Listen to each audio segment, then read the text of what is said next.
Hey, everybody. It is Memorial Day. Welcome to the Wise Guys, the largest BYU sports live stream show in the whole world, presented by Brady Plus and distributed by the Deseret News. And our brand new podcast will be out tomorrow, wherever you get your podcasts. I am here. Blaine is in St. George, Utah, and the live stream is already from Naperville, Illinois to North Carolina to Ridgecrest, California. How about Japan right out of the gate? It is Memorial Day all around the world for Cougar Nation. And here we are. Hey, what's up down there in St. George? Yeah, it's hot down here, Dave, but everything is great. And man, we just appreciate people being on with us for Memorial Day. We weren't quite sure what to expect. Lots to talk about for you and I. And so those loyal live stream fans, that's great. And make sure that not only do you join us on the live stream, or if you listen to us in its podcast form, or go back to YouTube and watch it in its entirety or on wiseguys.com. Make sure you subscribe for our free email when you go to wiseguys.com.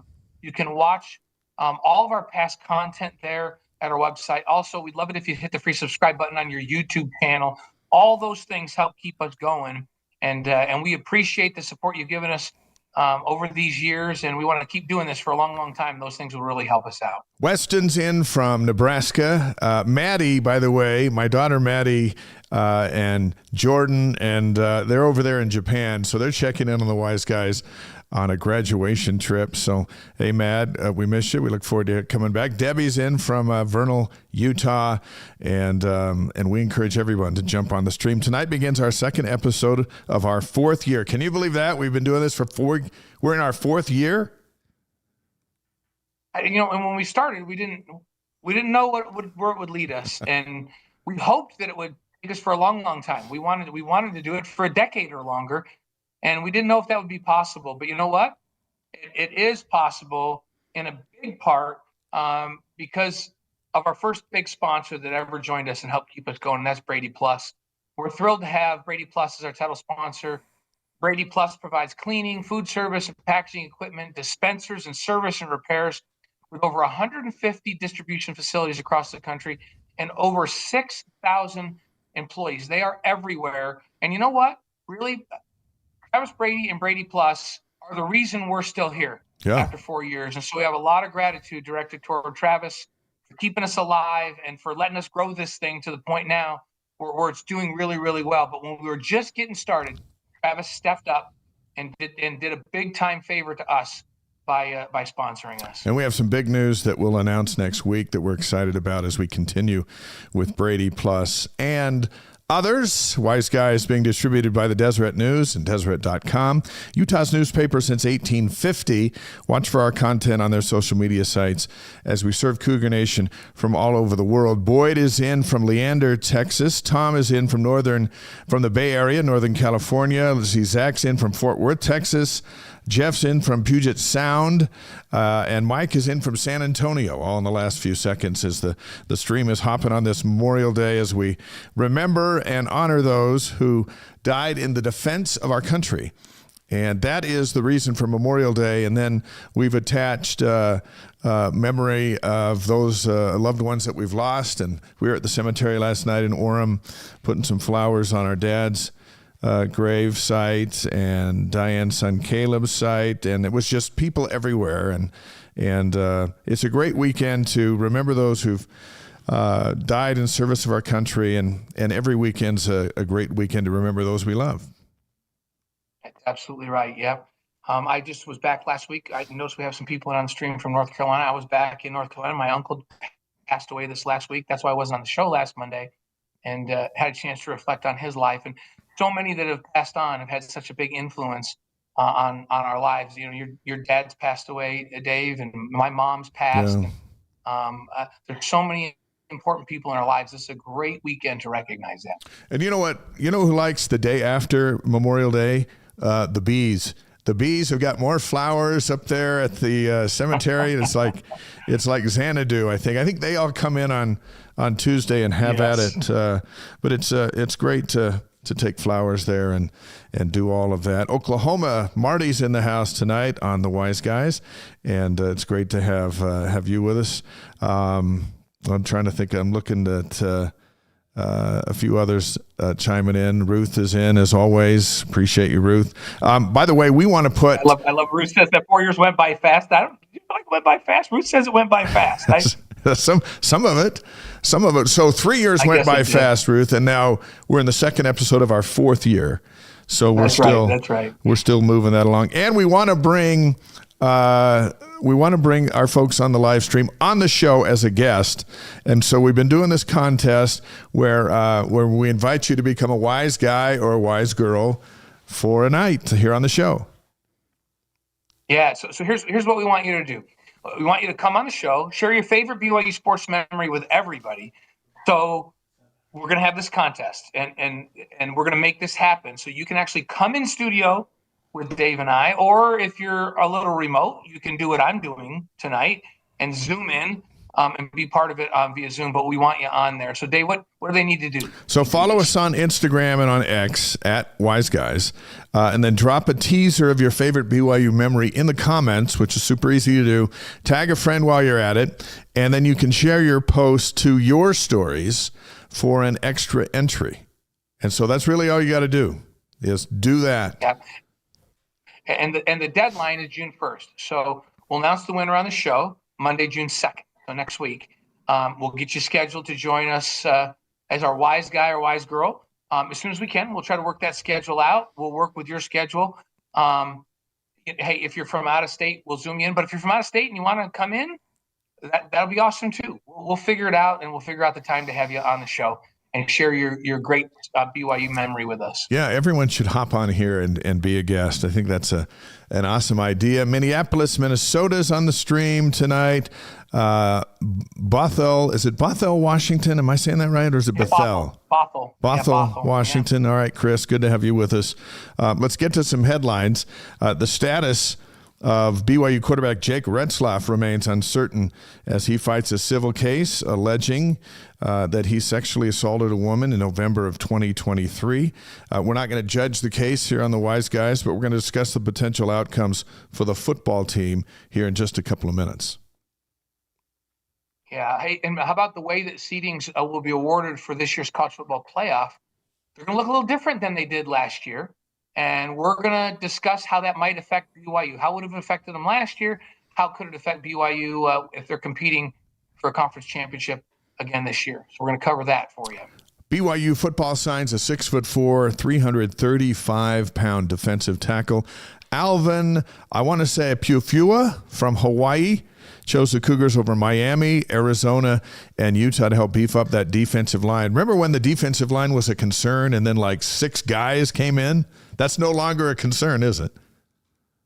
Yeah, like honestly, Dave, you and I talked a couple months ago, and you asked me on the show, what's your biggest area of concern? What's your biggest question mark? And I said, defensive line, especially inside, especially defensive tackle, because Blake Mangelson and John Nelson were so good and so healthy last year that they missed very few snaps. They rotated out to get a break once in a while. I was just not sure how they were going to replace those guys. And now just bam, bam, bam, starting with Keanu Tanavasa, who's a beast, and a potential NFL draft pick. And it seems like it just keeps coming. And they're transferring from Oklahoma State, and they're transferring from Hawaii, and they're transferring from Southern Utah, and they're transferring from Utah. And next thing you know, I have zero concern about defensive tackle at this point. So that's great news that Alvin has also chosen. And they have some monstrous size inside right now. So really, really cool. I've got a story. I've got a story coming out in the Deseret News either tonight or tomorrow on Kalani Sitake's recruiting style, in that 10 significant kids have signed to play for BYU here in the offseason from the transfer portal, who at one point either said no to BYU and yes to wherever they started, or never even looked at BYU in the first place. And now they're here. But Kalani's plan of attack of, look, I might not get them at first, but that doesn't mean they're not going to finish at BYU. And here come 10 that all happen to fill significant needs including Carson Ryan at tight end coming from Utah. Every one of these guys is coming to fill a hole, and almost all of them looked at Kalani in the recruiting process and said, thank you, but no thank you, I'm going somewhere else. But he didn't cut him off. He didn't treat him with disrespect. He is all about kindness, honesty, and patience. And look what's happened. All 10 are now here.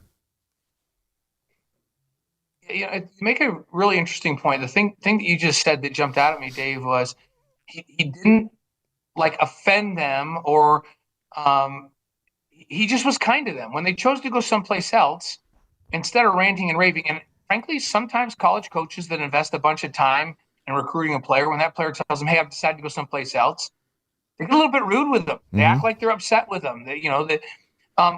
Kalani simply says, "Hey, we're really disappointed because we think this would be a great fit from you. Don't forget about us because we're going to be here, and we'll be following your career. And we think you're a great human being as we've recruited you in the process. We think the world of you, and if they've engaged with the family, we think the world of your family." So guess what happens when it doesn't work at their first choice? They go, "Remember how BYU treated me? Do you remember how Kalani Sitake treated me? That's where I'm going to go."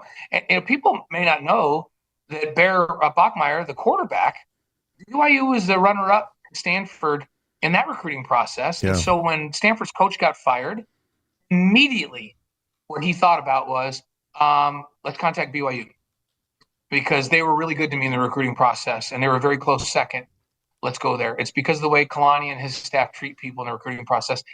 And this is turning out to be the top recruiting class in BYU history. Yeah. So pretty cool stuff going on in Provo when it comes to recruiting for football and basketball. And they're still building and adding, and it might even get better. That strategy of Sitake's works. Nice guys sometimes finish last. Seems like most of the time they do in sports. The mean, tough guys get the rebound, the knockout. They establish the run. But Kalani's proving that nice guys can still finish 11-2 and rank 13th in the country, and compile the best recruiting class in school history. Nice guys can still be successful. Nice, honest guys that kids love and parents love, especially in this day where everyone's chasing the I want to play right away or I'm not coming. I want the most money right now or I'm not coming. And I can leave anytime I want. That environment, you're looking around for somebody you trust, don't you? Yeah, I couldn't agree more, Dave. And I think about one of Kalani's mentors, you might say is the nicest guy in football. And his name happens to be Andy Reid, who's been on this show with us. Yeah. And I think Andy Reid has proven in the NFL, you don't have to be a lunatic slave driver to have success. He will be a first ballot Hall of Famer. He is one of the greatest coaches in the history of the NFL, and he does it with loving kindness. He holds guys accountable, which Kalani also does.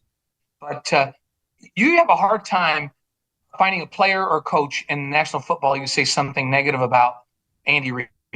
Yeah. And in fact, I'm trying to remember one player disrespected him once, and it's like the whole league came to Andy's defense and told the guy he was an idiot, right? Yeah. Kalani is much the same. Find me a coach in the country or a player that Kalani's recruited is going to say something negative about Kalani, and I don't think you could find someone. They're very, very similar in their approach, and their success is unquestioned as a result. So you don't have to be a mean, tough slave driver, person that alienates folks to have success. And I love that it's two BYU guys that are showing it at the two big-time levels, big-time college football and in the NFL, that you can do it the right way. Yeah. John is on the stream from Forney, Texas. Gerald's in from Fresno. The McGees said they were happy to meet you in St. George this weekend. The McGees, yes. Good to have the McGees with us from Southern Utah. I'm at the pool today. Oh, yeah, by the pool? You know what I love is it's a holiday, and we have people on the live stream from all over the United States and over in Japan. And it's the end of May. There's some things going on we're going to talk about, obviously. But Cougar Nation, you know what? They just love BYU sports no matter what time of year. And that's the magic of this show. Here on a Monday, we're talking to everybody across the country and around the globe. So thank you for all being with us. By the way, BYU basketball is going to face North Carolina and Nebraska in a pair of October exhibition games. You get to do that this year. You get to play 2, and they can be on TV. So October 18th, they're at Nebraska. That's the same day as the BYU Utah football game. So that's going to be a super Saturday. And then in late October, North Carolina is going to come play BYU in the Delta Center. It's an exhibition game, Blaine, but considering BYU's schedule already and what they have going in the Big 12, they don't need North Carolina to help their RPI. And so just the fact that they're getting together in October in a scrimmage, hopefully we'll broadcast it, but how can you not watch that? Yeah, Dave, like the first thing that came to my mind, selfish. I know the same thing came to yours. You can admit it. Wait a minute, that's an exhibition game, David. I could get that game. Yeah. So we might be calling that game for ESPN Plus, and that'd be a really fun game. It's a big time blue blood coming to Salt Lake City to play BYU with national interest because North Carolina is always expected to be good, and BYU. In every preseason thing that you and I can find, the worst I've seen them ranked preseason is number 6 in the country now after the transfer part of the season. Crazy. It's going to be crazy fun with football and basketball going on at the same time. And really feels like basketball starting way early this year because of the exhibition games. And right. I swear they're trying to become more like the NBA every season. Let's pay the kids. Let's play some exhibition games. You can put them on TV. All that stuff used to be nothing, right? We'd see them on opening night or at the blue-white scrimmage. That would be it. But now, before BYU ever gets to Villanova, they're going to have Nebraska and North Carolina. They're going to know exactly what they got before they march out there on opening night on TNT. Yeah, it's so interesting. BYU all of a sudden, everybody wants them to be on their air. I think we're going to see a lot of national games at national times. And part of the reason is because of this phenomenal recruiting class headed up by, our good friend who came on the show a couple weeks ago, AJ DiBonsa. Mm-hmm. And how about AJ? News on AJ, invited to the U.S. Under-19 national team training camp June 14th through 16th in Colorado Springs. He's one of 33 players invited. If he makes the team, which you would expect him to make the team, he'll play for the United States at the 2025 FIBA U19 Cup that begins June 28th in Switzerland. So how about that? All great experience for AJ and great exposure for AJ and great exposure for BYU. But congratulations, AJ, on that. That's a big-time invite. I would fully expect him to make that team for sure. I'd love to see his note to his professors because he's in spring semester here. Hey, I need to be out of class because I'll be in Switzerland playing for Team USA at the end of June, which is awesome. San Antonio, Texas is on the stream. There's Alpine, Utah, not far from where we are. Good to have James in with us here on the Wise Guys. Another headline, BYU's run in the NCAA Men's Golf Championships has come to an end. Cougars struggled to get things going this afternoon. I watched some of them on the Golf Channel. They fell short of a final 8-team cut. But no matter how the final scores end up tonight, they're guaranteed a top 15 finish, which, by the way, a month ago would be unheard of. But they really turned it on and got to the cut through the weekend. And they finished strong, and top 15 finish. That's as good as they've done in a long, long time. Yeah, and they're building. And last week when I was gone, you had a big time building block that's coming to BYU, and hopefully bringing others with him that could launch BYU to that next level where they're competing for a national championship again. It's been a long time since BYU's been where they're at in golf, and it looks like the trajectory. It's straight uphill. Don't you think? Oh, yeah. And we had Kihei on last week, and that interview's at wiseguys.com. He's the AJ DiBonsa of the golf team as far as getting a national superstar, and he joins the team in time for next year. And so this is a good start, a top 15 finish, and then you bring in Kihei. Yeah, this is a good time for men's golf. Couple of questions on the stream. Yes, we're going to talk about baseball in just a little bit, and we're also going to talk about Jake Retzlaff and the situation that the Cougars are in here tonight. Let's start with football. College Football Alerts list their top 30 quarterbacks in the game today, and we looked at who in the Big 12 is on that list. And Sam Levitt's getting a lot of love. He's at number 7 for Arizona State. Sawyer Robertson for Baylor's at number 13. Josh Hoover for TCU's at 16. There's a run of Big 12 quarterbacks here at 16, 17, and 18. Jake Retzlaff they have in at 17.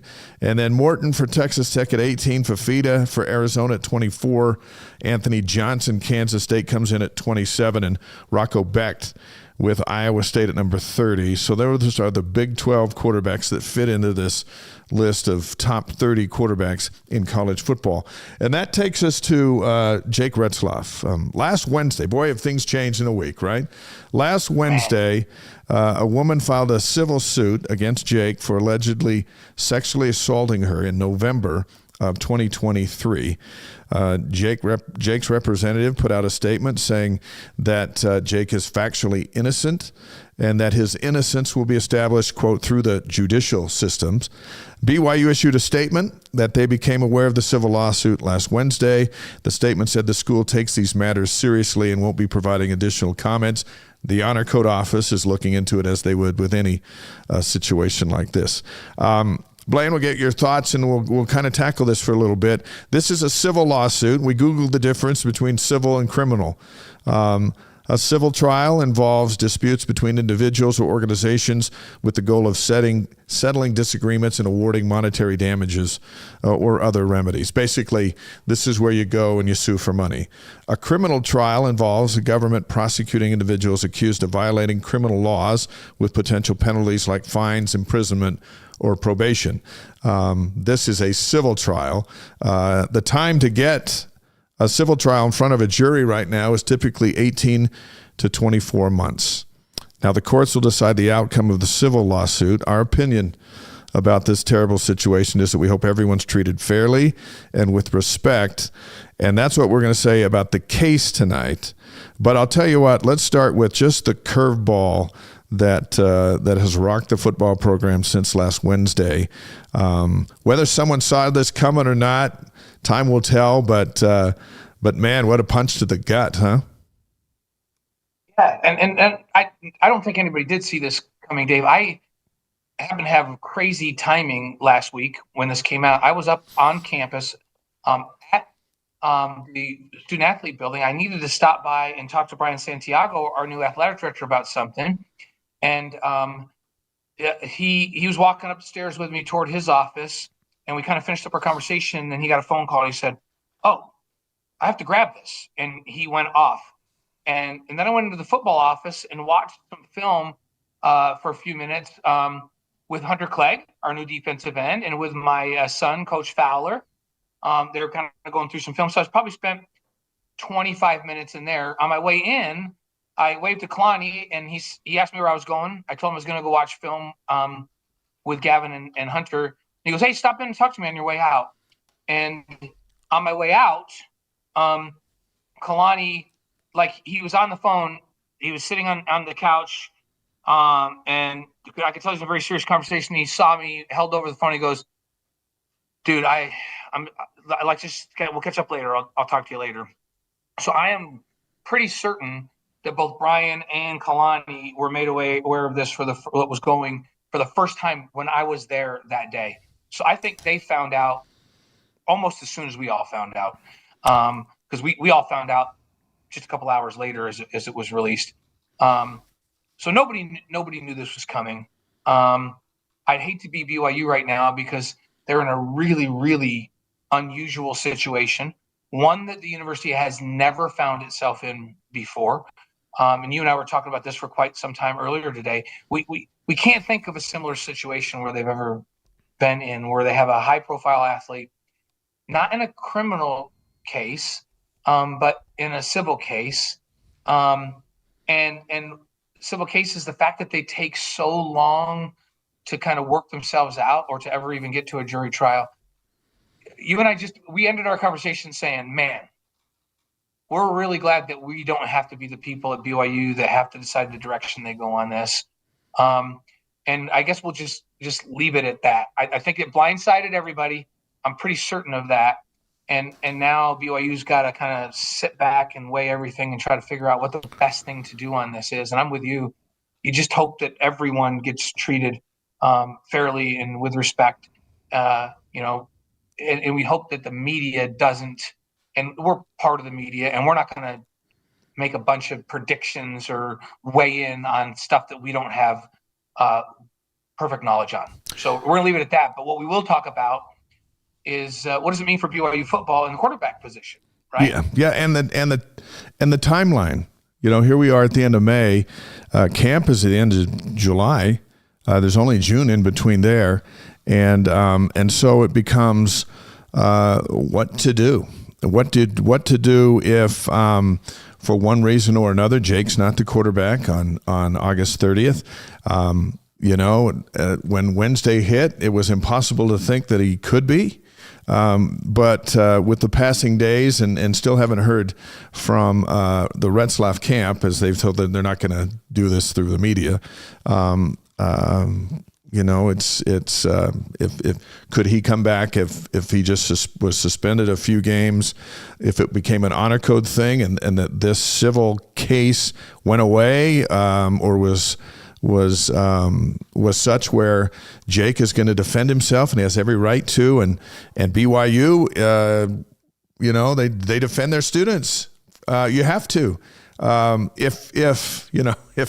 if they believe they're innocent. And so it just puts I'd love to be in Kalani Sitake's head, because it puts them in a spot of, okay, well, who do we have to have get ready for August 30th? Or maybe the whole season.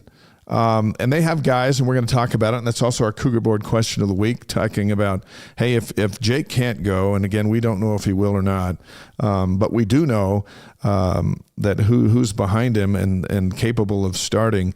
And so as we dive into that, let me just say this. St. Anthony, Idaho's on the stream. Brian from Dallas, Stephen from Hobble Creek, Utah, Bruce from Vernal, Utah, Nick from Pensacola, Florida. Dirk is in from North Myrtle Beach, South Carolina. And Craig said he's in from 35,000 feet.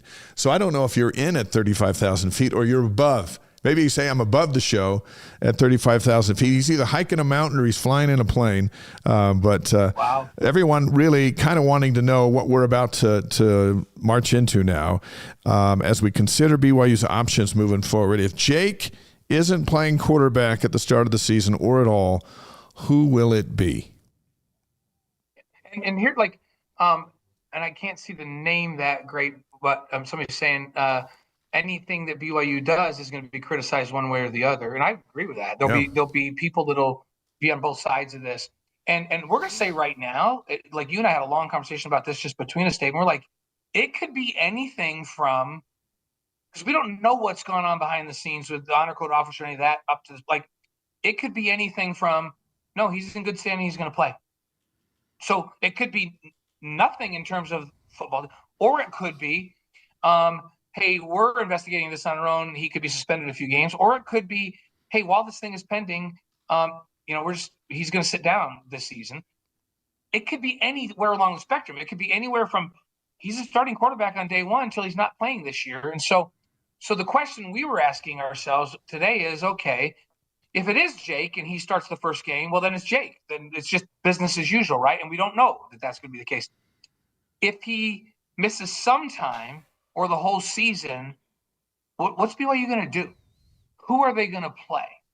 Who is behind him right now, and who is the most likely to play? And so you and I got into that discussion. We thought that we do have some knowledge on. Yeah. And so we ought to spend our time on that tonight.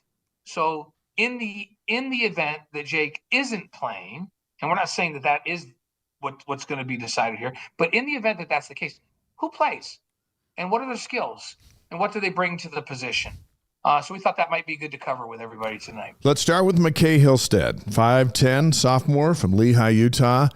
In 2023, he played 8 games at Utah State, threw for over 1,000 yards, 11 touchdown passes. He threw 8 interceptions. He's been in the system now for a year to learn Aaron Roderick's offense. Can McCae Hillstead beat Portland State on August 30th? Yeah, I think McCae is really, really skilled. And he's got, the first time I saw him throw was about a year ago in a workout with John Beck. And he had McCae there, and he had Treyson there, and he had Jake there. I'm telling you what, I was blown away by his arm strength, because McCae's not a big guy. As you mentioned, he's like 5'10". Yeah. He is pretty solidly built, but he's a little guy by Division I, especially Power 4 standards at that position. And he has a rocket for an arm, like a big-time arm. He can make all of the throws. He can throw that 18-yard comeback. That's the hardest throw for a quarterback to make. He can throw from the far hash on a 10-yard out route all the way to the sideline, no problem at all. So plenty of arm strength. He's very athletic. Like, he can run around. He can make people miss. We saw that at his time at Utah State. So he's very athletic, and he can make plays with his feet. My only concern about McCae is he's not a big dude. And I think when you're new in an offense, sometimes you make up for decision-making because you're a little confused. You're not getting the ball out quite on time. You're going to run around. Is he big enough to take the pounding that might come for a young quarterback at his size that has to go make some plays with his feet? So that's my question for him. I don't have any question that he can make all the throws. He seems to be a confident guy. And I love his mobility. I think he can make some plays with his feet. And I do like the fact that he played in 8 games and he threw for over 1,000 yards. So he's got experience. It's not the P4 level. It's the G5 level, or G6, whatever you want to call it these days. And so there's an adjustment, but he's been in the system for a year. So that's my take on McCae. Can he beat Portland State? Absolutely, he can beat Portland State. Tom on the stream says, is Hillstead's height a problem or not? How tall was the dude at Texas A&M that was a magician in college? Didn't work out for him in the pros. 5'11". He's similar. Yeah. You have 5'10" guys in the NFL now. The game's a little bit different.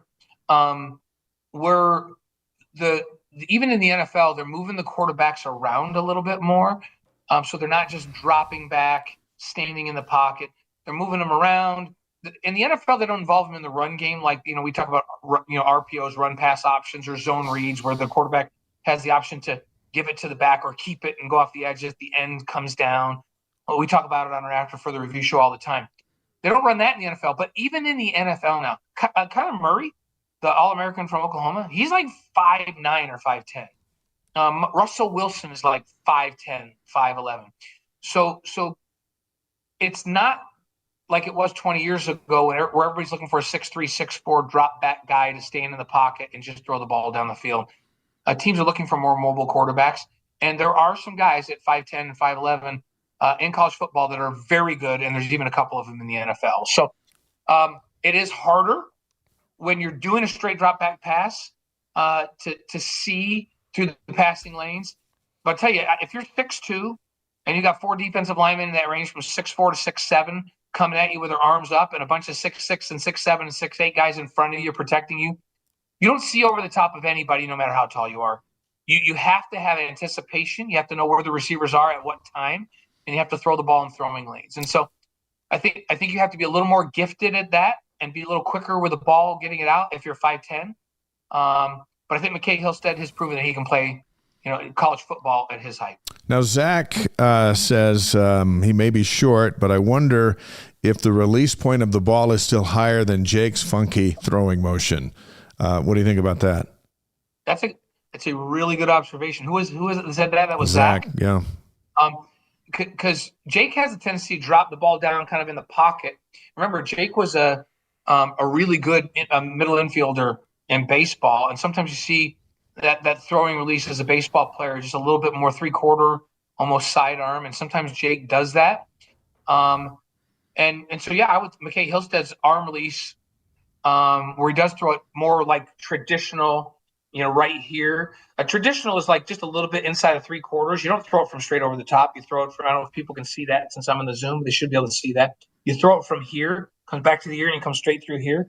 McCae has a very, very, like his throwing motion is very sound. Like it's more textbook than Jake's, that's for sure. And he has, for his size, he has tremendous velocity on the ball. Very good arm. Linda checking in from Saratoga Springs. Will they start practicing in the fall with the other quarterbacks with the first team, since it's likely Jake won't be back? That's her question. That's what we're talking about, Linda. Jake, by the way, is at practice with everyone else, doing what they do as they get ready for the season. So that's what's going on right now. Let's talk about Treyson Bourguet, 6'2", junior, Tucson, Arizona. In 2022 and 23, played 10 games at Western Michigan. He threw for over 1,300 yards and 6 touchdowns. He also ran for 219. He's also been running the offense for over a year now. What about Bourguet? Could he be the starter on August 30th?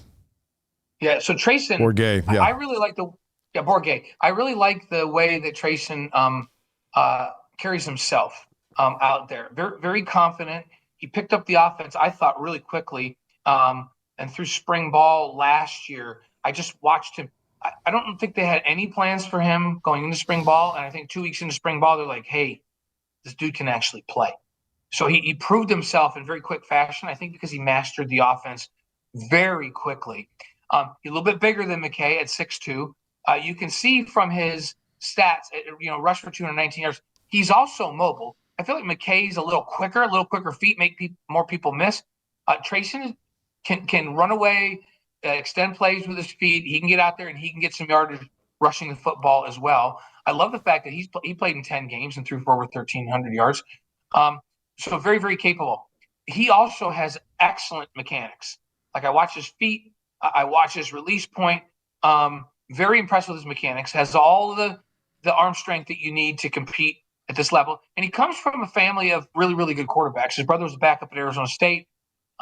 He's been well-trained coming into this. So I think Treyson's a guy that's ready for the moment as well. You remember, Dave, last year, by the end of spring ball, I was talking about Treyson to you. I was like, hey, Treyson Bourguet, like, he's a guy that changed his trajectory during spring ball last year, where I think he went from, he'll be a nice insurance policy to, hey, you know what, this guy could be the guy at some point here. And so he's very, very capable. And I'll say the same thing about Treyson that I did about McCae. Treyson can go out and beat Portland State and win games for you at quarterback. The junior out of Tucson is very skilled. I felt pretty good about the quarterback room last year in the fall with Jake as the starter and these two guys backing up. And I feel the same this year, only McCae and Treyson now have a whole year in the program and 2 spring balls. So Sylvia's on the stream from Wisconsin, taking us to the Midwest. Still waiting for Chicago to check in. The Cubs played earlier today, so there should be no distractions in the Windy City. Carrie has a question about Bear Bachmeier, 6'2", 225-pound freshman from Murrieta, California. 4-star coming out of high school, signed with Stanford. Stanford fires their coach, as you talked about earlier, and Bachmeier comes to BYU, who was hot on his tail in the recruiting process. Jeff Hansen of 24/7 Sports last week says he sees a lot of Taysom Hill in Bear Bachmeier with his ability to move. High school kid, lots of talent. It's a long summer. Could Bear Bachmeier be ready? So the problem for Bear is he is a freshman. So remember, he graduated early and he enrolled at Stanford so he could participate in spring ball. But through the course of spring ball, he made a case that he should be the starting guy for them as a true freshman this fall. With a true freshman, you're just there's gonna be a learning curve. No matter how talented or skilled you are, you're gonna think you can push the ball into spots that you shouldn't try to push the ball into. You're gonna make some decisions that are going to be costly. But here's what I'll say about Bear Bachmeier. He is so skilled. His talent level is very, very high. He's one of the top quarterbacks in the country coming out for a reason. He's a dual threat guy. So as a young guy, he'll be able to, if it seems a little confusing out there, he'll be able to chuck the ball and take off and run. But the difference is he looks like he's closer to 230 or 235 to me right now. He's a big dude.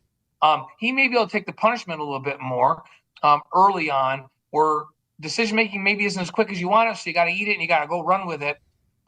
He's big and may be able to kind of take that punishment and be fine.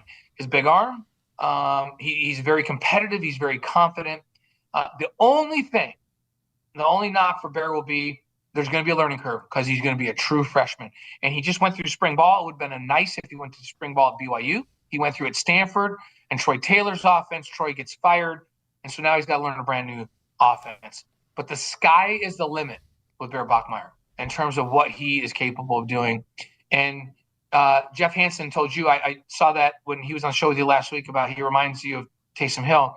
Somebody asked me that. In fact, it might have been the Meeks at the pool today here in St. George said, is he built like Taysom Hill? And I kind of looked at him and went, guys, nobody's built like Taysom Hill. Like, come on. No. Taysom Hill's a freak in the NFL. Like, people in the NFL go, what? Like, the NFL is a whole league of freakish people, and everybody in the NFL thinks that Taysom's a freak. So nobody's built like Taysom Hill. Bear is similar in weight and height, but Bear's just a little bit thicker, and he's really athletic. But you can't compare athletes to Taysom Hill. Right. Taysom's like 235 pounds, 5.5% body fat, squats 600, benches 450, and runs a 4.35 40. He's one of the freakiest athletes in the history of the game. So no, Bear Bachmeier he is not built like Taysom Hill. Nobody is. But I really like the way Bear Bachmeier is built to play quarterback at BYU. So there you go. Middleton, Idaho on the stream. Bob from down the road in Provo. David in from McGrath, Alberta, as we talk about the quarterback situation and the Jake Retzlaff situation here at BYU. Hillstead and Bourguet, both are mentally tough kids. Both have D1 starting experience. Both are mobile. Both redshirted last year. They got a full year in A-Rod's offense. How does this change their summer? It really shouldn't, but it does. Meaning, you should prepare in the summer, even if the odds are that you're going to be the backup. To be the best backup you can be, you have to always assume in your mind, even if I'm the backup, I am one snap away from being the starter here. I have to prepare as if I'm the starter. I have to show leadership as if I'm the starter. I have to act like I have to carry myself. I have to prepare as if I'm starting game one. They should have been doing that anyhow, but now it just got a little more real, right? Now maybe the story they're telling themselves inside their head that I have to do this hits home a little bit more. But to me, the preparation shouldn't be any different. Now, if I'm A-Rod and these guys, and it's up in the air and we really don't know, I'm just making sure that as they're doing player run practices and those things, that those guys get time. And maybe they all get equal time. And you know what? In the summer, you kind of do that anyhow during the summer. But hopefully by fall camp, there'll be a little more light shed on all of this. And A-Rod will have a better understanding of whether he's going to have Jake or not. And then when fall camp starts, you would dramatically change the rep pattern. But in the summer, they should all be splitting reps anyhow. Everybody should get to throw with the firsts and the seconds and the thirds, and they should be getting time because you really are trying to develop depth at quarterback over the summer months. And those guys should be preparing as if they're the starter, period. Whether Jake's full go status or not, that's how they have to prepare. Because guess what? The backup ends up being the starter in a lot of cases every single year in college football. It's a physical game out there, and the Big 12 is one of the most physical leagues in America. You better be preparing like you're the guy. Michael from Beaumont, Texas is on the stream. Michael, good to have you here. And we're talking about BYU's future, immediate future at quarterback if Jake isn't ready to play or can play this fall. And let's say we just want to be clear. We love Jake. We've seen Jake grow and develop into a fantastic human being. We've spent a lot of time with him. We hope this isn't what it seems to be. You know, first and foremost, we're disappointed that two human beings are in a mess like this, and we want the best possible outcome for both of them, for their lives. It's not just about whether or not someone can play a football game or not, but as we talk about the reality of maybe Jake's not available under these circumstances.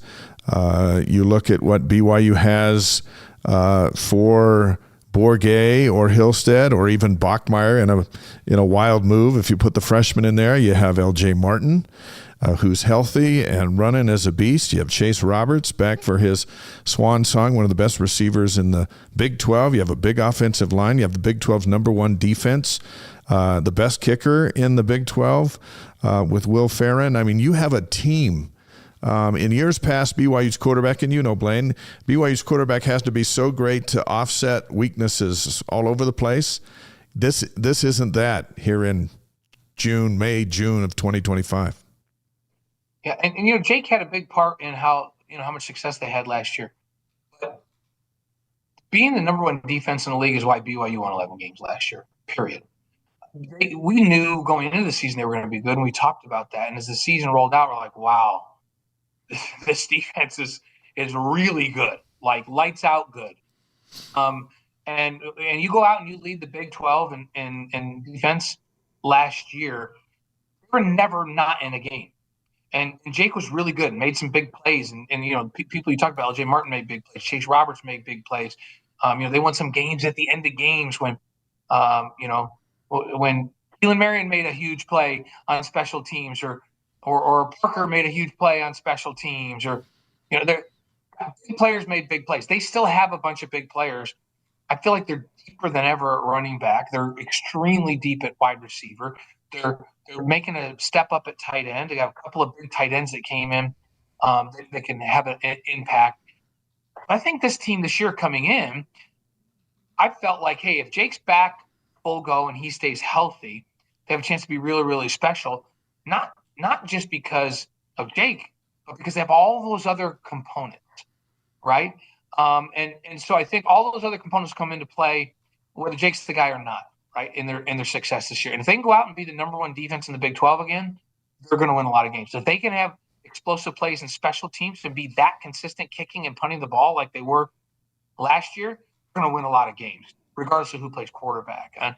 Would it be great for this football team if Jake's full go and things are cleared up by the time the season starts, and he can be the guy? Well, experience is important there because he's going to make fewer mistakes, right? So, but I'm really confident that they have other good guys with what they have around them. My expectation is BYU leads the Big 12 in defense again this year. Yeah, because we know who they have coming back, and because of what they just did to restock that defensive line. Loaded at linebacker and corner and at second and at safety. Loaded with key playmakers and play callers in the back end. Tanner Walls is as important as anything out there. Yeah. Now you solidified that defensive front. I'll be surprised that BYU is not the best defense in the Big 12 this year. You're going to win a lot of games. You're going to win a lot of games with that alone. There's some really good questions on the stream. We're going to get to them. Hudson and Nash are in from Eagle, Idaho. And there's Phoenix, Arizona, Carolyn on the stream popping in. Good to have you with us here on this Memorial Day. The first three games now, they take on new significance.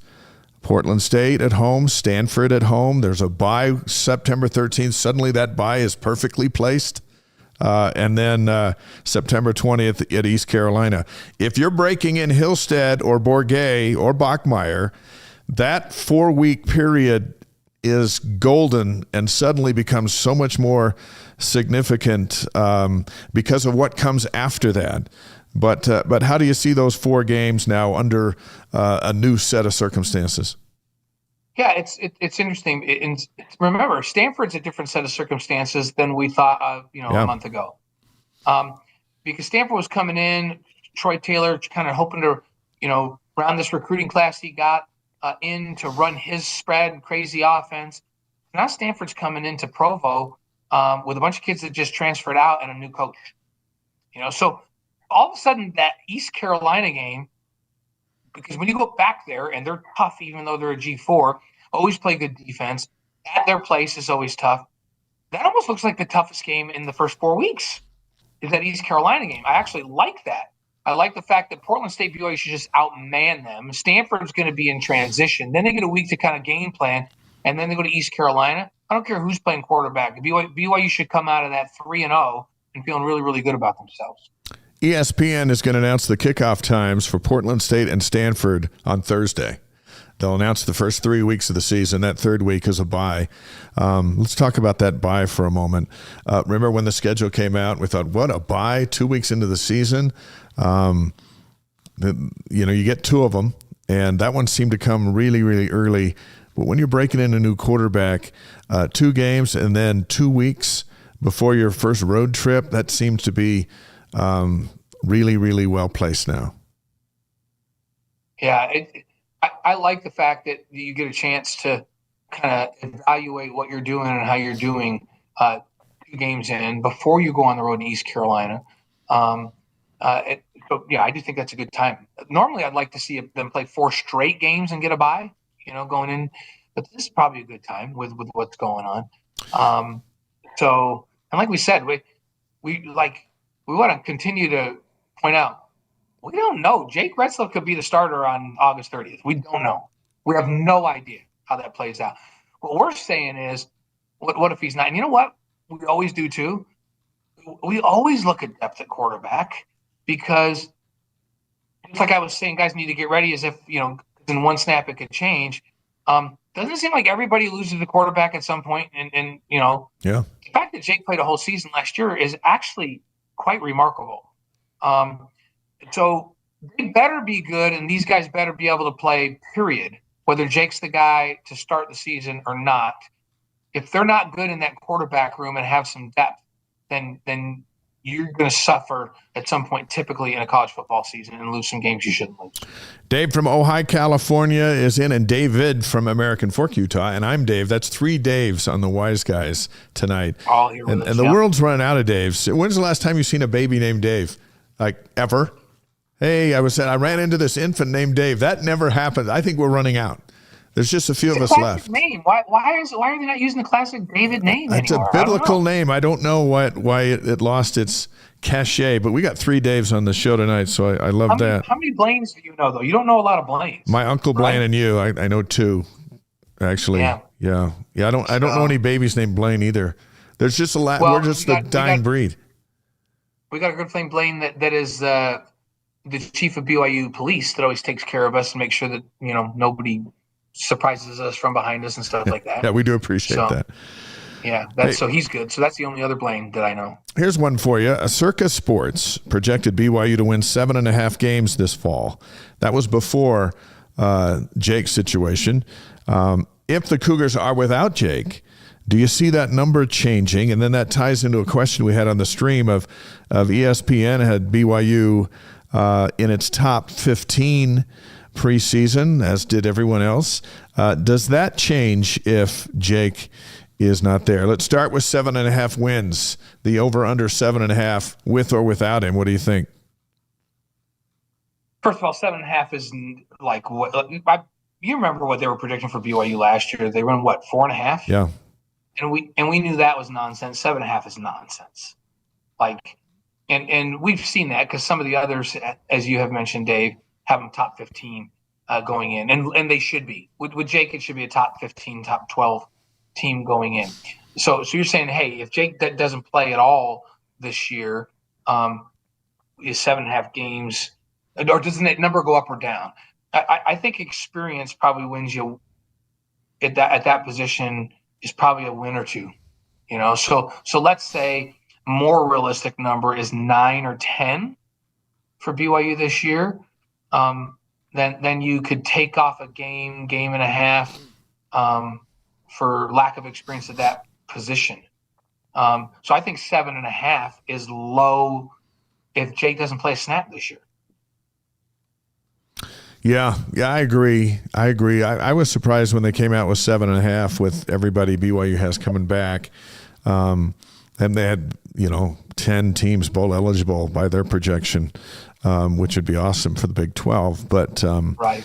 But it'll be interesting. It'll certainly add to the drama of and one of the questions on the stream is about it certainly shifts a little more responsibility to Jay Hill's defense.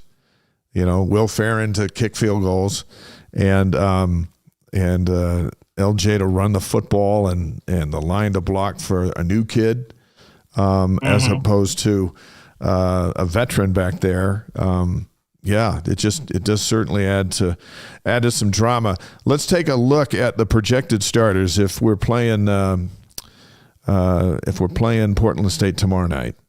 And quite frankly, except for maybe the quarterback spot under the circumstances, BYU pretty much has their idea of who would start at every position. So let's roll some out, and we'll field your questions too as we do this on the stream. Bob had said, let's not overlook the running game, both on offense and defense. Move the ball on the ground and stop the run. We did that last year, and we won.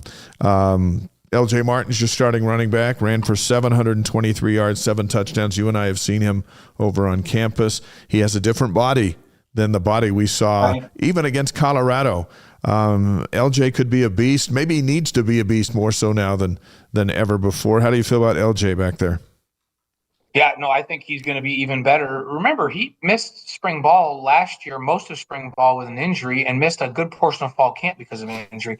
And I think he rounded out into himself toward the end of the year. But I don't know that there was any time during the year that he was as good as he would have been had he had no injury and come into fall camp 100% healthy. And he made it 100% healthy through spring ball. He's just building and getting faster and getting stronger. So I think he's going to have a huge breakout season. But I also love the depth. I mean, Sione Moa is a wrecking machine. Put him in on 3rd and 1. Yeah. If you don't block somebody, he's still going to get a first down. We haven't had a guy that you feel like that about for a while. And so I think they're actually four deep. I think LJ is going to play as we expect. I think Sione Moa is going to be a big surprise guy. Pokai Honga is also really, really good. They're loaded at running back, and I think LJ is going to be healthy and ready to roll. But should he have any problems with injuries or anything like that or get slowed down, they're very deep at that spot. Here's a good question from David. If Jake is not the first game starter, would Coach Roderick split between several? Would he play Bourguet and Hillstead, or is that not his style? Would he give them both the, hey, you got the first quarter, you got the second quarter? Could we dip into that? I don't know. You would think they'd have an idea of what they're doing as they go into fall camp, and then they'd let somebody win the job. It's hard, especially with a brand new guy, to not let them feel like they get a flow a little bit. I would think that Aaron wouldn't want to do that, but if it's really up in the air and he does that, I don't know if that's a good sign. All right, here's who the new kid or the old kid will be throwing to. Chase Roberts will start, 52 catches, 854 yards, 4 touchdowns. He told us on this show he will be ready for full go in fall camp, coming off that labrum injury at the bowl game. JoJo Phillips, 10 catches, 211 yards, and a couple of touchdowns. Parker Kingston, 13 for 196 and a touchdown. They've added some guys as well, but we figure those 3 will be the starters on opening night, won't they? Yeah, and Cody Hagan, had a little bit of injury trouble last year because he was right off of a mission. Cody Hagan's going to play a role in there. Tay Nakua has also had a really, really good spring ball. And so there's a couple of guys that I think will push those guys. And you know what? BYU plays 5 or 6 guys. So I think that those would be the starter. They have experience, but I think it's a deep room still. Even when Keelan Marion heading out and transferring, it's still one of the strengths of the team. And when you just look at that, Chase is a beast. JoJo is a beast. Those are big dudes. And then Parker is crazy fast and can play that slot receiver and catch the ball in space and make people miss. Those 3 are dangerous enough. And you had Cody Hagan, who ran a 10.500 meters and is a fairly decent-sized guy, to that mix now, 100% healthy and back a year now from his mission. And whenever we say the name Nakua, we expect greatness, and he really started to come on. So there's some good players in that room. So whoever's playing quarterback's got some dudes to throw the ball to. He's also going to have a tight end, which they really didn't have last year. Carson Ryan comes from the University of Utah through the portal. He had a great spring. He's big. He's strong. He's got good hands. He can block. He can restore the tight end spot. How significant is that, even if you have a new quarterback out there, to have a guy like that you can rely on? Yeah, people forget that Ethan Erickson kind of got dinged up last year when he was playing really, really well. So now you get Carson Ryan out there who can be a big time target that can create matchup problems. You get a healthy Ethan Erickson out there who's an every down type of tight end. And then remember, they just signed Spencer Need's nephew, who is a beastly big guy that can put his hand on the ground and almost be like another offensive tackle out there and create big time mismatches because you put him in there and you're thinking run because he can plow the road, but all of a sudden he blocks down and releases, and he's that big kind of target that doesn't drop the football. And when you've got a 3rd and 5 and you run play action, he's a guy that can be a chain mover. So tight end room with Carson Ryan leading the way seems like it's a big time upgraded room compared to last season. So I think we'll see the tight end much more involved in the offense than we have the last couple of seasons. The offensive line will be huge. They are huge, and they'll be huge for whoever's playing quarterback: Isaiah Jada, Waylon Lapuaho, Bruce Mitchell, Sonny Macassini, Andrew Gentry, the Michigan transfer. He'll be on this show in 2 weeks. That figures to be your starting 5 right there. Yeah, and here's the fun part. Like, 4 of those guys were starters at least some point last year. Yeah. And Bruce Mitchell, you remember, he was one of our unsung heroes award winners from last year, who played extremely well when Connor Pay went down. And when Connor came back, they said, man, he's too good to take off the line. Maybe we play him at guard because we have to have him on the field. That's how good Bruce Mitchell was. And all those other guys played a bunch of snaps last year. Isaiah's going to move over to that left tackle. And then you had Andrew Gentry, the Michigan transfer. I did a Sports Nation show from the Idaho Falls Fan Festival, and we had Isaiah and Andrew on together on the set. And then they stood up after the show. I was standing in between them, and I thought, holy cow, these are 2 gigantic human beings. That is a huge, huge physical group up front for BYU. I love this line. Well, when you go through that, I think in some of the comments on the stream, people feel a little bit better about whoever is the quarterback. If you got, right, exactly. You got all those weapons around. And then let's talk about the defense for a moment. The defensive line up front, this could be a work in progress, but we think Bodie Schoonover, Logan Latui, Keanu Tanavasa, Justin Kirkland. You could put some edge rushers in there too, but we could just go with 4 if so we're rolling out a starting group for the opener tonight. How about that bunch? Yeah, Tausilia Connor, remember he transferred in. He's an edge rusher guy. Hunter Clegg. From Asiata, who's crazy skilled. I'm telling you a guy I want everybody to watch for. And I don't know whether he's going to play end or tackle, and that's Valiami Pua, Sione's boy, who really started to come into his own, was a little undersized coming in, and all of a sudden he's growing into looking a little bit more like Sione. And then throw Hunter Clegg, as you just mentioned, in there. Remember, they also got the transfer, the Purcell kid from Southern Utah, Ta'ala, who was there as a backup last year, Tamalpea, who played. So all of a sudden, we're throwing up a bunch of names. This group is a lot deeper than it was. It was a group I was worried about, the defensive line, a couple of months ago, that I'm not worried about anymore. And some really, really quality dudes that you mentioned in Kirkland and Tanavasa inside. So yeah, it's a deep group with a lot of talent. And I was sitting in the film room with Hunter Clegg the other day, and he was sitting there with Gavin, and they were going through and they were actually watching some East Carolina film, and Gavin would bring the film up and say, okay, based on this formation, Hunter, you're at the defensive end. What type of play do you think they're going to run out of this formation offensively? And Hunter would say, this looks like a run set. And he goes, okay, so what are you looking for with this wing? And Hunter was doing this kind of stuff to understand what offenses are trying to do so he can position himself better as a defensive end. And I'm like, man, this kid's just back. He's in here, and he's taking his learning to the next level so that he can understand what the offense is trying to do to him so he can counter that and make plays. All of these guys are doing that, and there's a ton of talent and a ton of depth. And so I have a lot of confidence in this D-line. That's why I keep saying I think this is the number 1 defense in the Big 12 this year.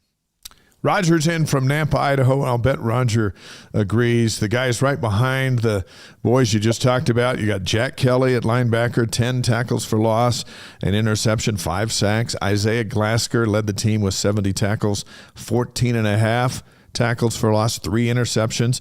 Sialia Serra with a sack. Those are your starting linebackers? Yeah, and they're really, really skilled. Like Jack Kelly and Isaiah Glasker are NFL guys. Everybody's like, BYU didn't have any draft picks. Yeah, they're all underclassmen, right? Siale is probably a future NFL guy. He's big, fast, physical dude that is just basically learning the game last year and should come into his own this year. And then you got Brian Strother, who played the transfer last year, who played Ace Kafusi, who's a big, long, athletic dude, a lot like Isaiah Glasker. Got Miles Hall, who played a bunch last year. So those starters are as good as anybody in the country has, and they have depth at linebacker. It's a really good-looking group. And there's some real nice leaders in that group, and Jack Kelly and Isaiah Glasker. A lot of leadership right there. And we're talking about that D-line. Keanu Tanavasa, for a guy for his first year in the program, also a tremendous leader. Yeah. So not only do you have to have talent, you have to have leaders. And I think BYU has big-time leader on the D-line, multiple big-time leaders at linebacker, and then you're going to talk to us about the safeties next. And there's big-time leader in that safety group as well. Tanner Wall, 3 interceptions. Raider DeMooney came on late, had a big game in the Alamo Bowl, 26 tackles on the season, sacked the big-time quarterback Dion's kid in that bowl game, which was a lot of fun. So the safeties, these are the 2 starters, you think, but there's boys behind them as well. Yeah, remember, you had Tommy Prastis, who played a bunch of downs last year, and you have Satawala, who they think is as talented as anybody they've ever had. I think Satawala could gain 10 pounds and play outside linebacker and be an NFL guy. And so a bunch of guys have played in that safety room. Tanner Wall is the leader of the group, and he's the brains in the back of the defense, gets everybody lined up. He's a first-team academic All-American. And don't let that, he's a smart guy. No, that's not why he's good. He's also crazy athletic. Who can forget the interception he had? Was it in the Arizona game? I'm trying to remember, Dave, where he was in the middle of the field playing middle third in a zone. And the quarterback threw the ball to the right corner of the end zone, and he covered that full half of the field while the ball was in the air and picked the ball off right at the pylon and made the play. Tanner Wall is really athletic, really physical, and crazy smart. I can't think of anybody I'd rather have in the back end of my defense than that guy. And then Raider DeMooney is a superstar waiting to happen at strong safety. So I agree with that. I think those are the two starters there. But you got guys like Talon Alfrey that have played a bunch. I mentioned the other youngsters that played. BYU set at safety, not just now, but for many years to come at that position. They have recruited really well at that position. Gennaro Guilford's going to roll out, we believe, Evan Johnson, 2 interceptions last year at one of the corners, and Maury Bamba's back with a lot of experience. He had 4 pass breakups last year. There's depth at the corner as well, but we think Johnson and Bamba will be out there. Yeah, and it's fun because these guys can really, really run. Both of Maury's big, so he's a big guy that can match up with a 6'4" wide receiver, and he runs really, really well. He's one of the fastest guys on the team. Evan Johnson, blazingly fast. Guy's you have so much speed at that position.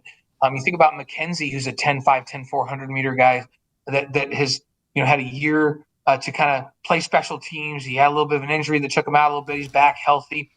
They have depth. They have speed. They have athleticism at corner. But I would agree with you. Evan Johnson's got experience, knows what he's doing there. Maury Bamba has played. So they have guys that have played. And they have guys that have also played the corner, or not the corner, but the nickel position. So a good group back of athletic guys, and Gennaro's got a lot of talent to work with there and a lot of speed. Nobody, that old adage, well, BYU, they're really sound defensively, they're really physical, but they just they have struggles with teams that can really run. That wasn't a problem for BYU last year. It won't be a problem for BYU ever moving forward because they have tremendous speed at safety and at corner, especially at corner. The guys that you just mentioned can run with anybody. Ruth on the stream. Gosh, you guys have helped me breathe a little easier. Our football season's looking better already. Ruth, we're here for you. We're here for you every Monday night on our global live stream. Phil's checking in from Cedar Park, Texas. Phil, good to have you with us. Special teams as we wrap up our starting lineup for Portland State. If it were tomorrow night, Will Farron, place kicker, hit 24 of 27 field goals. I think he's on our streak of 16 in a row. 41 of 41 in extra points. Sam Vanderhaar averaged 42.8 yards per punt. Parker Kingston, we expect will be at kickoff return. We know he'll be at punt return, where he had 2 returned for touchdowns. That group of special teams is about as good as we've been able to say about BYU going into a season as long as I can remember. Yeah, no, is there anybody you'd rather have kicking for your team in college football than Will Farron, than Big Game Bill? No. Because not only is mechanically he's like perfection as a kicker, he's got this great leg strength as well. He's as a kickoff guy, he does exactly what you're asking him to do. You can tell him, hey, I want it on the number on the 2-yard line, but I want a 4.4 hang time on a kickoff, and he just does it. Or you can say, hey, I want it 9 yards deep in the end zone. I want him to return it. And it doesn't matter whether he's at sea level or not. And mentally, he's one of the toughest guys we've ever met. The game just doesn't faze him. The moment's never too big for him. And so I literally would not trade any kicker in America for Will Farron right now. Not a single guy on any team in the country would I trade Will Farron for. No, he's money. We got a great kicker. Anytime you cross the 40-yard line, it's almost automatic points. That is a unbelievable luxury to have. And Kelly K-Pop's done such a good job of coaching that group that they're sound in coverage.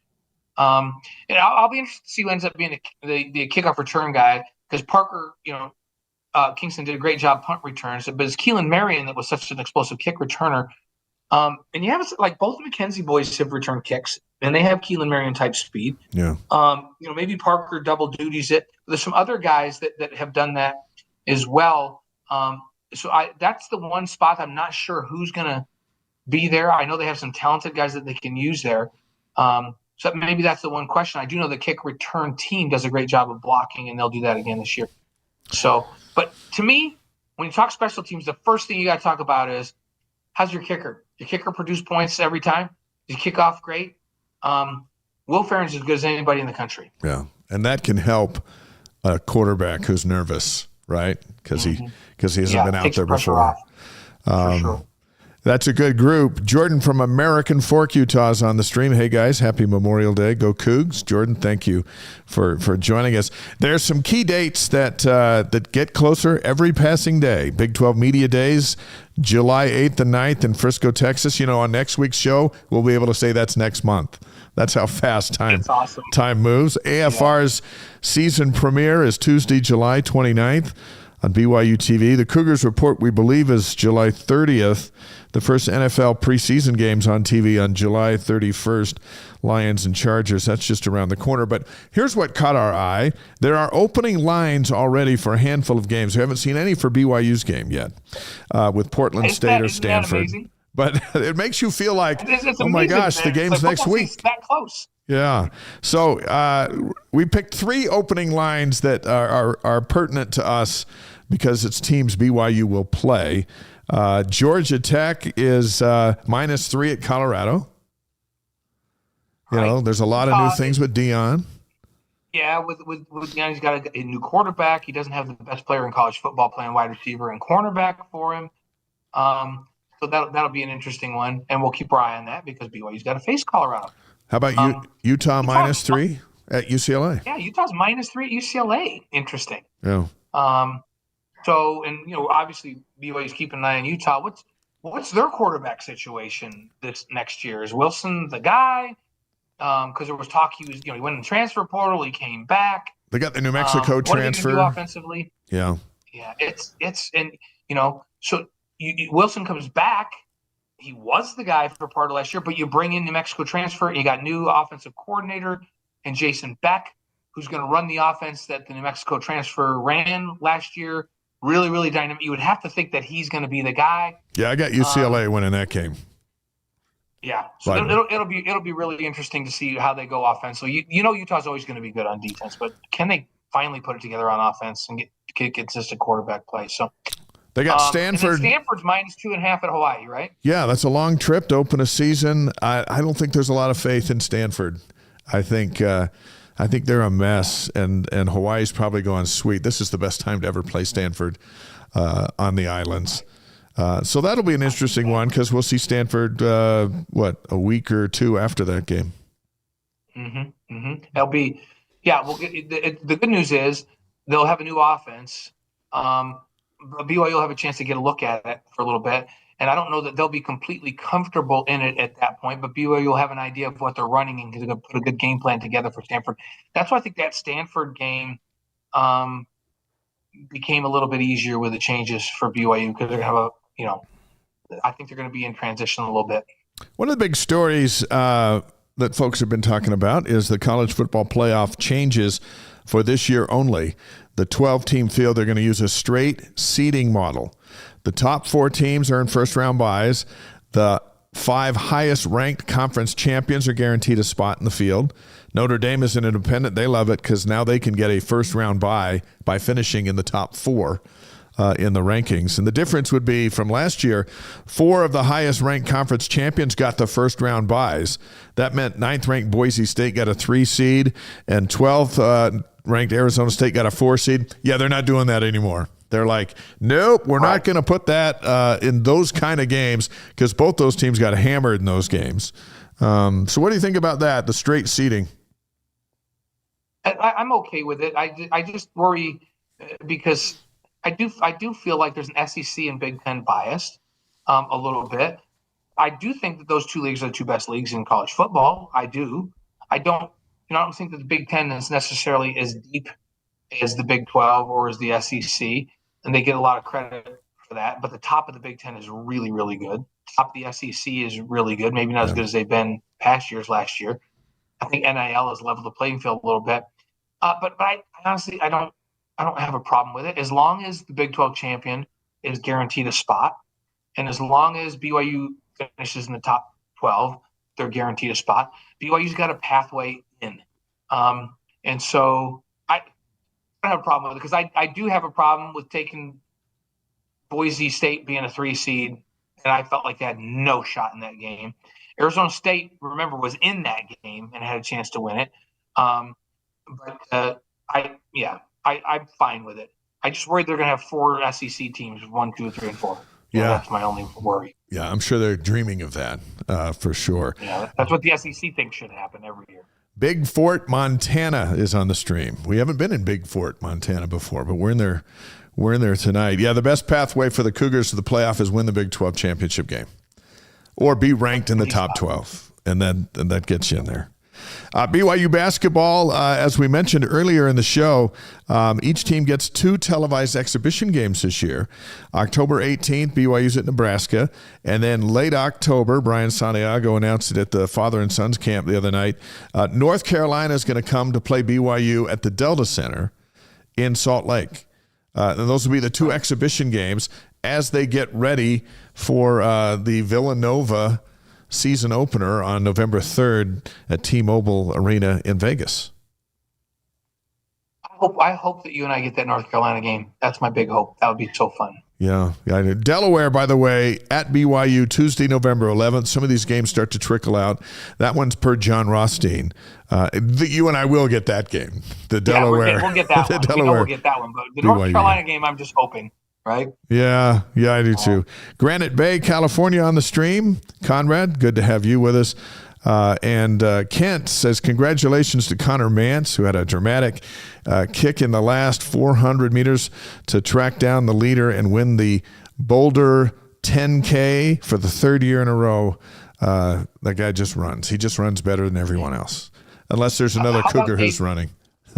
Yeah, how about the fact that Connor Mance, the guy he chased down, was the silver medalist in 10,000 meters in the Worlds last year. Fantastic. Like he just didn't just chase down anybody. He chased down one of the best in the world. And I saw your quote where you just said, like, Connor's quote from when we've talked to him was, "I can just take the pain longer than most people," right? Or what was that quote? I can't remember exactly. Yeah, that one. How did that go? That was a good one. Yeah. He can endure pain. He can endure pain for longer than most people. He can just grind, and it gets to the end of a race. And if it's who's the toughest person out there, Connor Mance always wins. That sounds like a distance runner. Yeah, for sure. College basketball content came out with their top 25 arena atmospheres in the game. Here's their top 10. Allen Fieldhouse of Kansas, Cameron Indoor at Duke, McCarthy Center Gonzaga, I don't know about that one, McCae Arena Purdue, Hilton Coliseum Iowa State, Breslin Center Michigan State, Assembly Hall Indiana when they're good, Rupp Arena Kentucky, McHale Center, Arizona, and number 10, they've got the Marriott Center with BYU, so the Cougars make the top 10.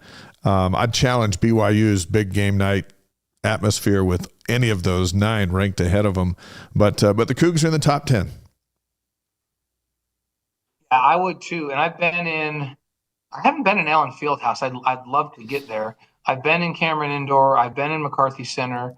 I've been in the McHale Center, and they're great. I mean, don't get me wrong. There's a lot of history in those places, but the game day environment is not better than the Marriott Center. It's just not. I'm sorry. It's BYU in this year with probably every game being a sellout is going to be nuts. And so I can't challenge the others because I haven't been in the others, but I've been in 3 of those, and I would say BYU is at least the equal to all of those. Some other notables, the Pit, New Mexico's in at number 11, and right behind that, the Spectrum up in Logan at Utah State. And the Spectrum can get going too, as my kids will attest. I've called games in both of those arenas, and they're special. Those are special places. They deserve to be in the top 12, no question. Some campus notes on this Memorial Day night. We mentioned golf a moment ago. They finished in the top 15. They did not make the final 8, so their season comes to an end at the NCAA championships. Got to the 4th round and had some spectacular play along the way. And a top 15 finish is certainly worth congratulations. And our Wise Guys interview with the future of the men's golf team, Kihei Akina, is waiting for you at wiseguys.com. Let's talk about baseball for a moment. BYU's run in the Big 12 tournament ended in the quarterfinals. BYU upset Arizona State 2-0 in the first round before losing to Arizona 4-1 in the quarters. A big game with the Sun Devils. The Sun Devils are one of the most explosive teams in the country, and on that day, BYU was better than them. They had better pitching, better defense, and managed to squeak out 2 runs, knock the Sun Devils right out of the tournament. But, of course, they're in the NCAA tournament. They had a great year. BYU is not in the NCAA tournament. It comes to an end for them. Honorable mention, all Big 12, Cooper Vest at first base, Ryder Robinson at shortstop, and Parker Goff, the catcher. So they finished 28-27. 10-20 in the Big 12, get to the Big 12 tournament. Last year, they went 21-31, 7-21 in the conference, and didn't make the Big 12 tournament. Offensive needs: pitching. Too many walks, hit batters, and wild pitches. And then they need hitting. So those are what they need: pitching and hitting. The key returners: Crew McChesney, Bryker Herdsman, Ryder Robinson, Luke Anderson, Parker Goff, Justice Reiser, Ashton Johnson, the 2 pitchers that got the win against Arizona State, Rockwell Libert. They've got some quality kids in there. They just need a lot more. And Brian Santiago even hinted at the father and sons that I read, I think in a post on Cougar Board, that they just need more investment in baseball. But it comes down to pitching and hitting, doesn't it? Especially in the Big 12. Yeah, and pitch like in that order, right? Pitching, and depth at pitcher, which is just hard. So yeah, I think we've talked about that a lot this year. They've got to recruit better at that position, and they've got to develop guys at that position, and that's the bottom line.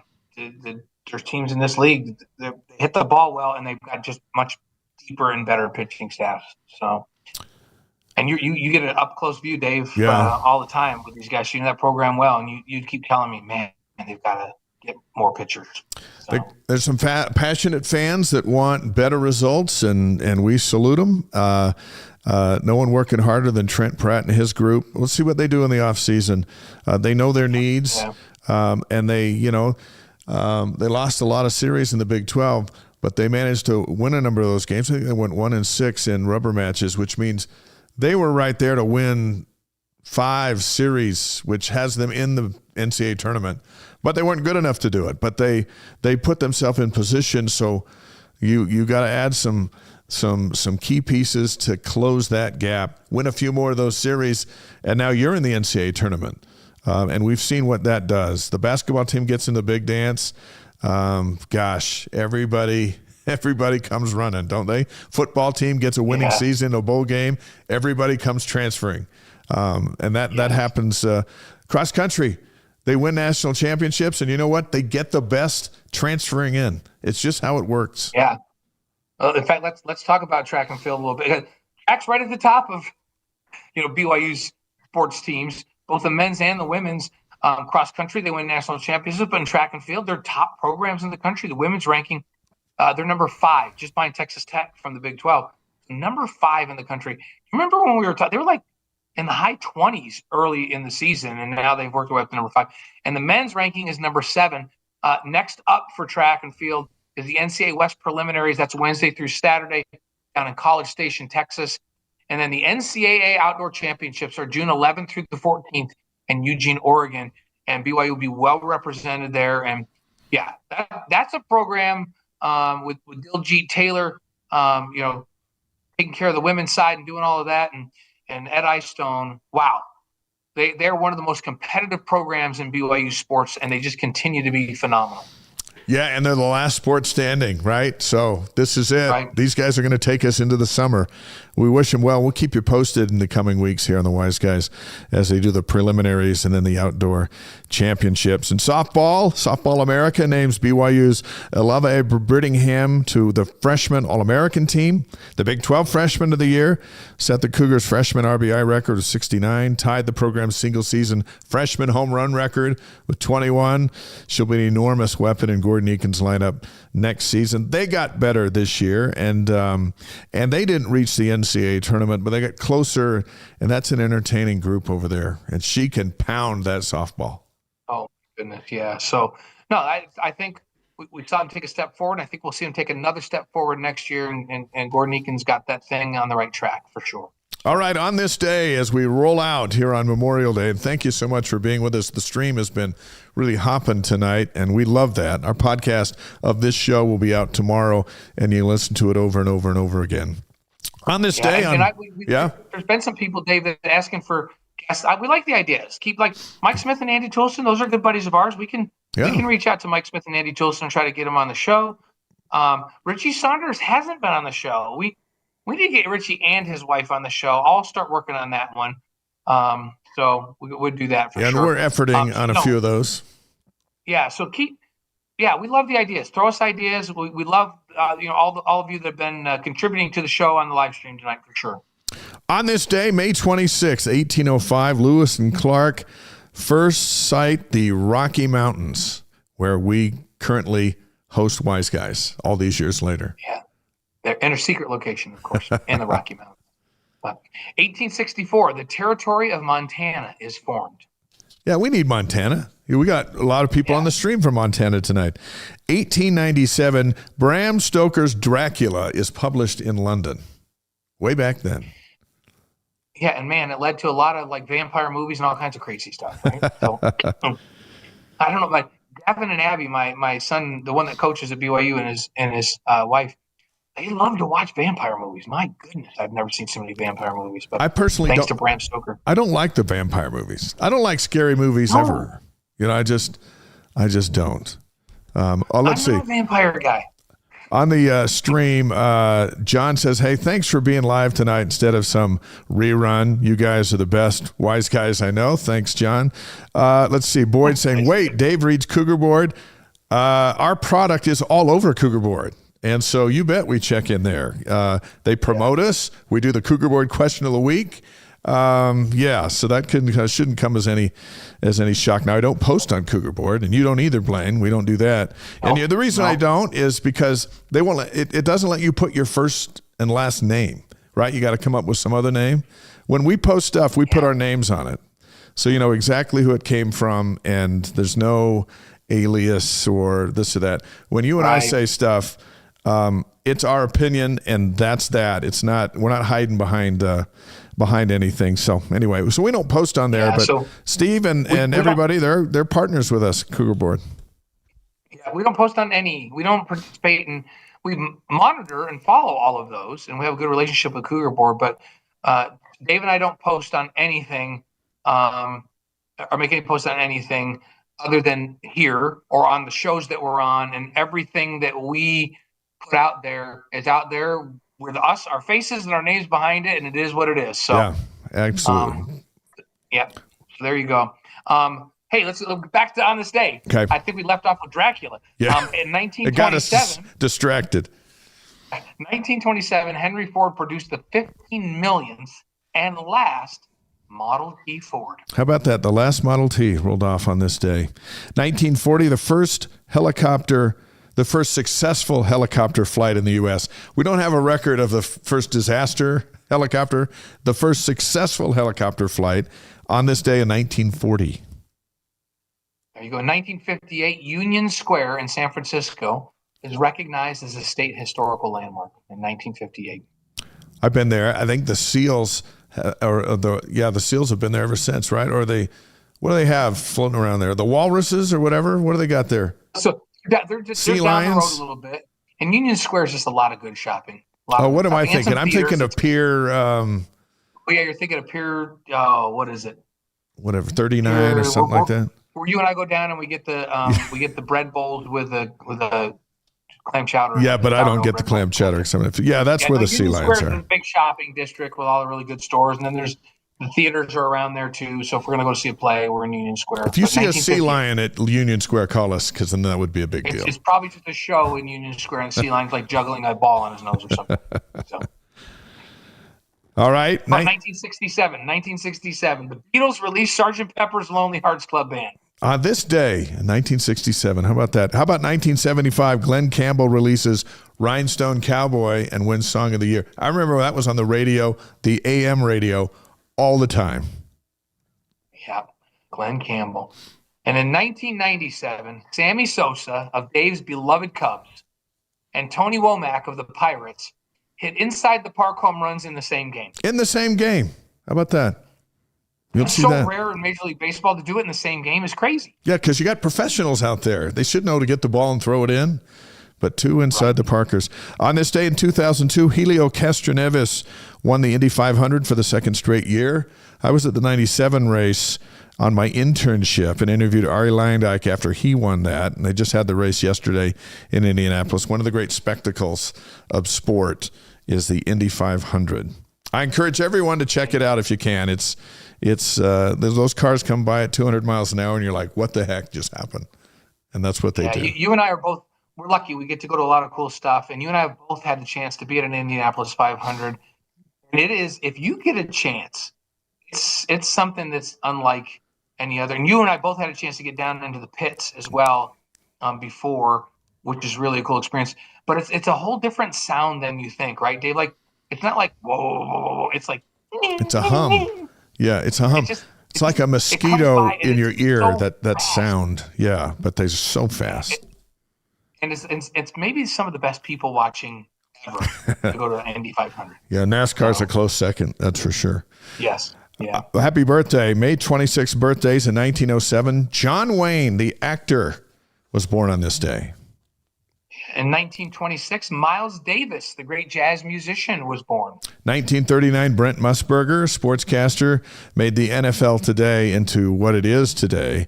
And I still remember the Sunday morning I was watching the NFL Today, and they showed highlights of your loss to UTEP in 1985. It was so big that they put it on the NFL Today because it snapped a 25-game winning streak, and the team was defending the national championship, and Brent Musburger gave highlights of that on a Sunday morning. Saw it before church. I'll never forget it.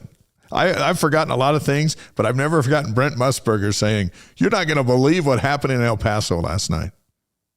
Well, I couldn't believe it, and I was there. Yeah. And that kind of brings up a sore spot. But yeah, sorry about that. Admit that UTEP stole our signals from our headsets, and they knew what we were doing on every play. Can't we just admit that? I think we can. I think we can on this show. Because there's no way we're losing to that team unless something funny's going on. That's all I can say. It's like a 35-point underdog. It was insane. It's crazy. So let's move on because I don't even want to talk about that anymore. How about 1948? Stevie Nicks was born on this day, the great Fleetwood Mac star. 1949, Hank Williams Jr., All His Rowdy Friends. Remember that used to be the Monday Night Football theme? Right. All my rowdy friends are here on Monday night. Yeah. 1951, Sally Ride was the first woman to go into space. In 1964, Lenny Kravitz was born. He's got a new movie out about him. Yep. I saw the previews of. May 26 deaths, 2019. Bart Starr, MVP of the first Super Bowl, won it for the Packers. The great Packers quarterback.